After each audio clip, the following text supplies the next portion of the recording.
عبادت کی ایک روح بتائی حضور نے، لب لباب کہیے اس کا، وہ کیا ہے؟ دعا۔ الدعاء مخ العبادہ، الدعاء هو العبادہ۔ حضور کی یہ دو احادیث بہت سادہ، بہت مختصر۔ دعا ہی عبادت کا جوہر ہے۔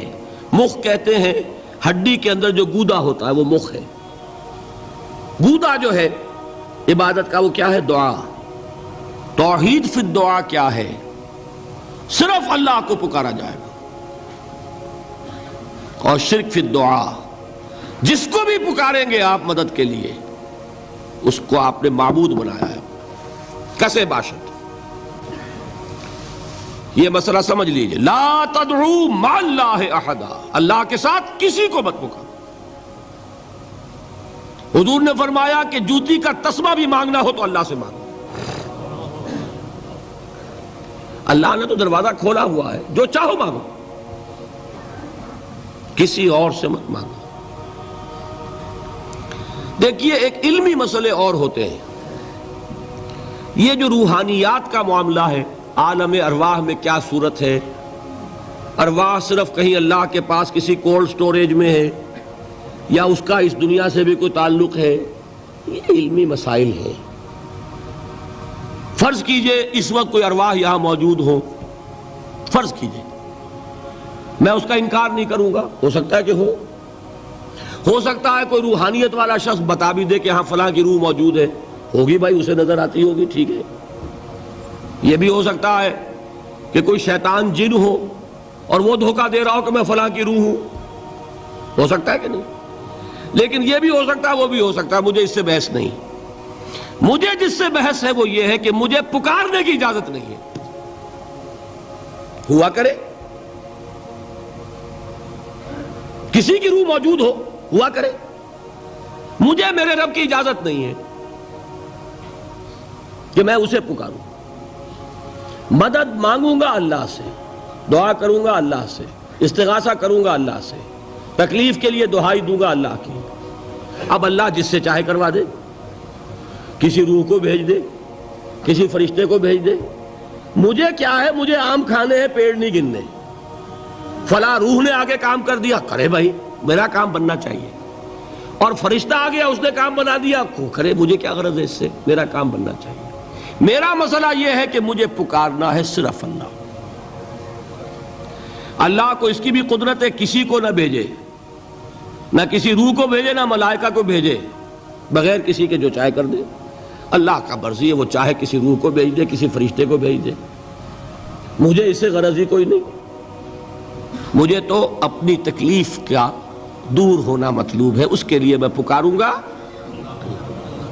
سمجھ رہے؟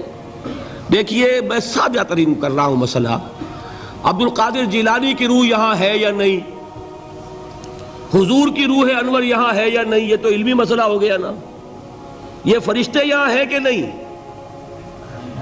کوئی اختلاف ہے؟ میں پکار سکتا ہوں اسے کہ بھائی ذرا میرا کام کر دینا۔ یہ کروں گا تو شرک۔ موجود ہیں کرامن کاتبین ہے کہ نہیں؟ موجود ہونا نہ ہونا یہ مسئلہ علمی۔ جو اصل میں شرک سے متعلق مسئلہ ہے وہ یہ ہے کہ پکارنے کی اجازت نہیں۔ دیکھیے حضور کی ایک حدیث ہے، اور یہ ایک ہمارے لیے خوشخبری ہے۔ آج 8واں دن ہے، آپ اپنی نیند کی قربانی دے رہے ہیں، آ رہے ہیں، سن رہے ہیں۔ یہ حدیث بھی سن لیجئے، بشارت والی حدیث ہے۔ مجتمع قوم فی بیت من بیوت اللہ، نہیں جمع ہوتے کچھ لوگ اللہ کے گھروں میں سے کسی گھر میں۔ اس کا مصداق اول تو مسجد ہوگی، لیکن تقریباً تمام محدثین نے مانا ہے کہ صرف مسجد تک محدود نہیں ہے، سب گھر اللہ کے ہیں۔ یہ جگہ کس کی ہے؟ تو عام ہے یہ چیز، لیکن مسجد کا ہوگا تو وہ مصداق اول ہو جائے گا۔ مجتمع قوم فی بیت من بیوت اللہ یتلون کتاب اللہ ویتدارسونہ بینہم، کام کیا کر رہے ہوں کہ اللہ کی کتاب پڑھ رہے ہوں، وہ سمجھ رہے ہوں، سمجھا رہے ہوں، تو کیا ہوتا ہے؟ الا نزلت علیہم السکینہ، ان پر اللہ کی طرف سے سکینت کا نزول ہوتا ہے۔ وَغَشِيَتْهُمُ الرَّحْمَةُ، رحمت خداوندی انہیں ڈھانپ لیتی ہے۔